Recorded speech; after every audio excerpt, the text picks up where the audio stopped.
seberapa banyak pun harta Anda, seberapa banyak pun uangmu, seberapa besar pun istanamu, tapi kalau rumah tanggamu tuh enggak bahagia, semuanya sia-sia.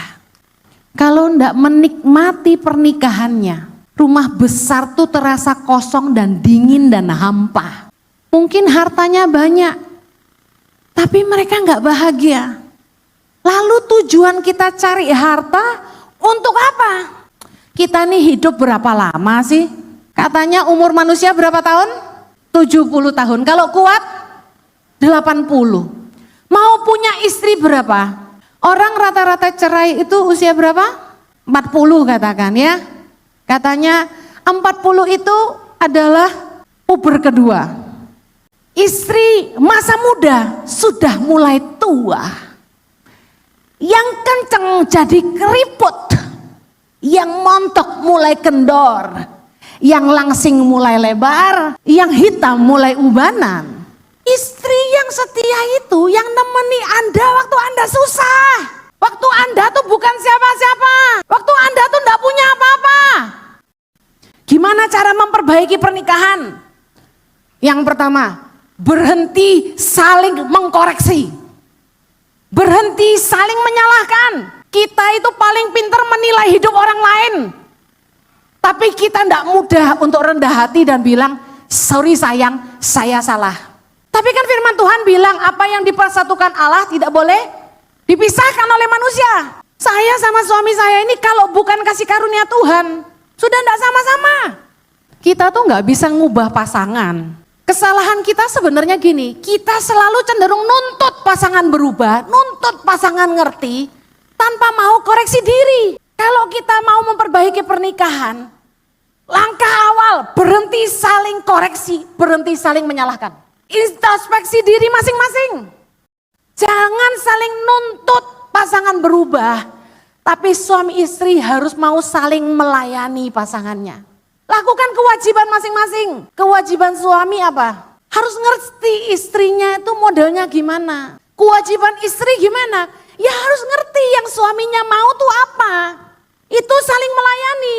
Pernikahan itu seumur hidup. Jangan nuntut terus. Kamu tuh cuek. Kamu tuh gak punya waktu buat aku. Kamu kerja terus, pelayanan terus. Kamu gak ngurus anak. Marah-marah istri. Gantian suami. Kamu istri banyak nuntut. Perempuan kurang ajar. Kita saling marah, saling nuntut. Padahal intinya selesai di sini. Coba kita berhenti saling menyalahkan dan mulai tanya. Kamu bahagia enggak di sampingku? Aku mesti bikin apa untuk kamu seneng? Kamu mau apa? Berani enggak nanya gitu? Jadi istri jangan terlalu cerewet. Diem. Ketika dia marah, biasanya saya jawab. Sekali itu saya ngerem. Diem. Diem, tahan. Pengen tak jawab. Tapi dalam hati gini, kamu jawab, ribut. Diem, diem. Lama-lama berubah sendiri. Dulunya enggak perhatian. Sekarang so sweet bos. So sweet suamiku ini. Aku Rabu lalu kepleset, jadi kakinya rodok kesleo. Ini wis sembuh, tapi rodok sakit dikit. Suamiku ini megangi tangan, bawain tas. Kamu mau apa sayang? Kamu mau apa sayang? Diambilin. Sudah kamu diranjang aja, sini tak tempelin koyo. Wah luar biasa. Bayangin kalau Anda tidak mau ngerti pasanganmu, bagaimana pernikahan itu mau dinikmati.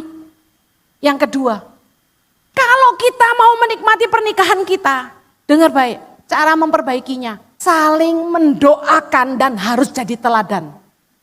Jangan nuntut pasanganmu untuk jadi teladan, dirimu yang jadi teladan. Kalau istrimu tidak sempurna, didoakan, jangan ditinggalkan. Istri-istri, kalau suamimu sifatnya tidak berubah, Anda bergumul berapa tahun tidak berubah. Jadi yang menangkan suami kita itu, tentu yang pertama kuasa Tuhan lewat doa, katakan amin. Yang kedua, kelakuan kita, bukan perkataan kita. Perempuan cerewet gak akan menangin suaminya. Ketika kita mulai diam dan kita mulai tunduk, ternyata suami kita itu malah merunduk. Bagi saya prioritas utama saya tuh keluarga saya. Kalau suami saya butuh saya cancel semua pelayanan saya. Suami nomor satu dulu, bukan anak-anak. Karena apa? Kalau anak-anak kita satu hari besar, kita tinggal berdua loh. Anak-anak mau peduli kita? Pasangan kita yang akan ngurus kita sampai mati. Siapa bilang cuma istri yang harus hormat? Suami juga punya kewajiban mengasihi dan menghormati istri. Suami yang tidak mengasihi istri dan tidak menghormati istri sebagai teman pewaris kasih karunia, itu kalau doa tidak dijawab Tuhan. Jangan sampai membuat langit di atas kepalamu jadi tembaga karena Anda tidak menghargai pasanganmu. Kenapa kok Tuhan tidak jawab doa kalau suami tidak mengasihi istri dan menghormati istri? Karena istrimu itu Tuhan yang kasih. Waktu Anda tidak menghargai istrimu, Anda sedang tidak menghargai pemberian Tuhan. Di sini ada bapak-bapak yang punya anak perempuan. Saya mau tanya, bapak-bapak kalau anak perempuannya nikah, terus disia-siakan sama suaminya, sakit hati enggak? Ketika doa suami terhalang, siapa yang sedang turun tangan sebenarnya? Pembela istri itu Tuhan, keren enggak?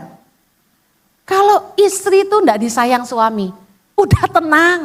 Pilihan suamimu tuh dua.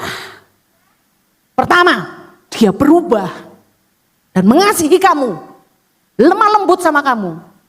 Atau yang kedua, dia dipanggil Tuhan, selesai. Seringkali kita pengen tampak cantik di depan orang. Sebenarnya enggak apa-apa, supaya suami kita bangga. Tetapi kita juga perlu cantik di depan dia. Cantik lahiriahmu ini membuat suamimu bangga, bawa kamu kemana-mana tuh tidak malu-maluin. Tapi tak bilangi, kecantikan batiniahmu yang akan membuat dia betah di sampingmu seumur hidupmu.